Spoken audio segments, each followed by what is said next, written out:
Okay, so we've been talking about how material gets across the cell membrane. And we've been talking about diffusion and osmosis. So both diffusion and osmosis is a passive transportation of materials across the cell membrane. So no energy is used. And no protein was needed to facilitate the movement of these particles across the cell membrane. Now let's take a look at facilitated diffusion.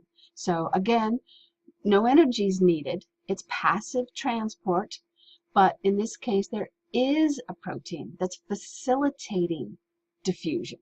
So let's take a look at that. Okay, so let's say here is our cell membrane right here. And remember that our cell membrane is made up of a phospholipid bilayer. So these are our phospholipid molecules making up our two layers. And only certain things can get through the phospholipid bilayer, like small molecules and nonpolar molecules. So oxygen molecules and carbon dioxide molecules can diffuse through. Okay, so, but there are lots of other things that need to get through. So how are they getting through? Okay, so proteins are the tools that facilitate that, such as, let's say that these are glucose molecules. Now remember, we said glucose molecules are really big, so they can't get through this phospholipid bilayer. And they're polar, so there's no way they're getting through. So how do they get through? Well, a couple different ways. One is a protein that acts as a channel that just lets them through. And they're going down the concentration gradient. And remember what that means, that you're going from an area of, these are all of our glucose molecules right here. So you're going from an area of high glucose molecule concentration to an area of low glucose molecule concentration. So this protein just allows them to go straight through that protein. There's just a little channel in that protein that allows them to get through. So the other way, so let's go ahead and write that down. So we are looking at, oops, I need a pen. We are looking at facilitated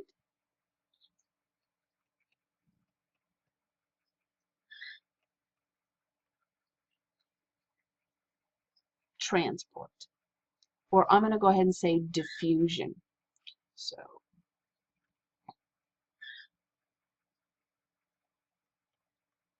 facilitated diffusion, and in this case right here there is a channel that's facilitating that diffusion. Over here, a protein actually acts as a gate. So you can see in the picture that there's like a lock and key a protein that will open and close. So close, open, and close, depending on which way.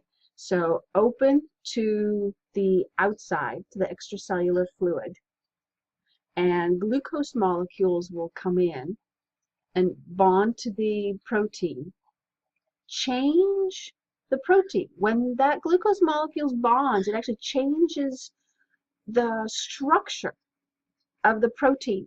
So the protein changes and ends up opening up to the inside. And then the glucose molecule can then fall into, or just go into, the cell. So a protein molecule can act as a gate in facilitated diffusion. But in this case, there's no energy needed.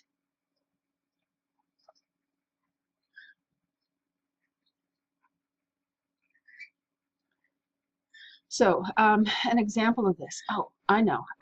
So in your intestines, when you eat, let's say you eat a candy bar, and here's your inside your intestine in here. So this is the extracellular fluid just hanging out in your intestine, and you eat a candy bar. So here's your intestine, and so you've got lots of glucose molecules hanging out, and you were really, really hungry before you ate that candy bar. And so your cells are very low in glucose. So these glucose molecules can easily go from high concentration in your intestine where that candy bar is to inside your cells where the cell needs that sugar. Okay. Let's see. These are called glut. That's a good word for it. Eating a candy bar. So glut. G-L-U-T. That's glucose. That stands for glucose transporter. So no energy, but it must go with the concentration gradient. So go with the concentration gradient.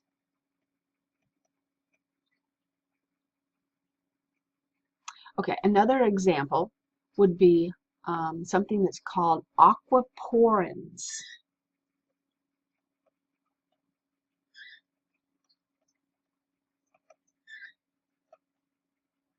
So these facilitate the movement of water. So we know that water is a polar molecule, but they're so small that sometimes water can get through here, but only a very little bit. When a lot of water needs to get through, there's something called an aquaporin that will just allow water molecules to go through. And again, it's facilitated diffusion, no energy, and it must go with the concentration gradient. So if you've got a lot of water out here and there isn't a lot of water in here, that will facilitate water going through. Okay. That's facilitated diffusion. So let's take a look at active transport. So what we said, so passive transport, you don't need energy, but in active transport, you do need energy. And the reason why is because you're going against the concentration gradient.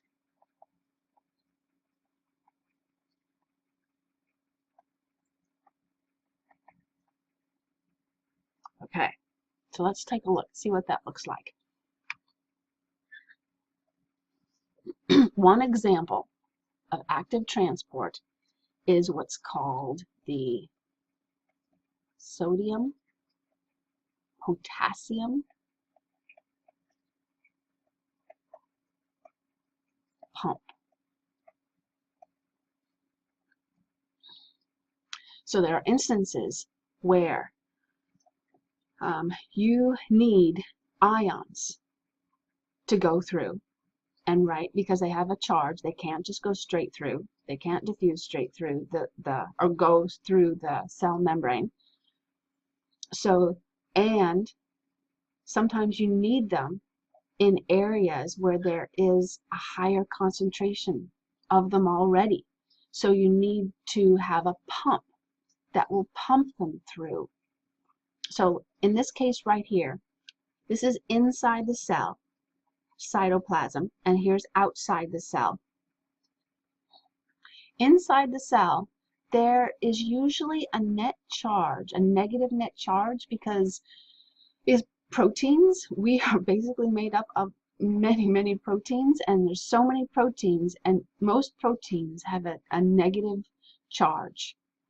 So the net charge inside the cell is usually negative, and the net charge outside the cell is usually positive.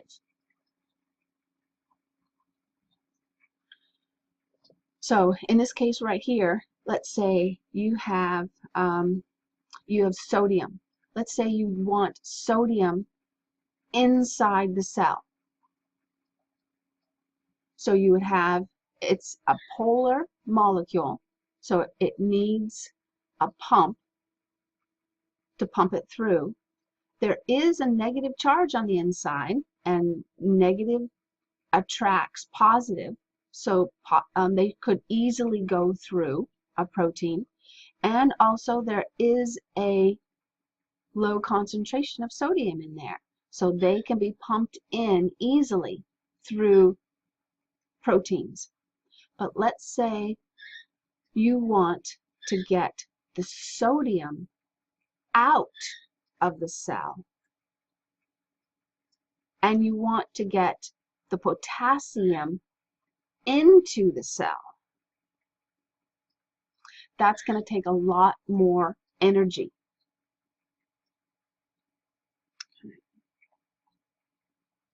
So let's see how that works.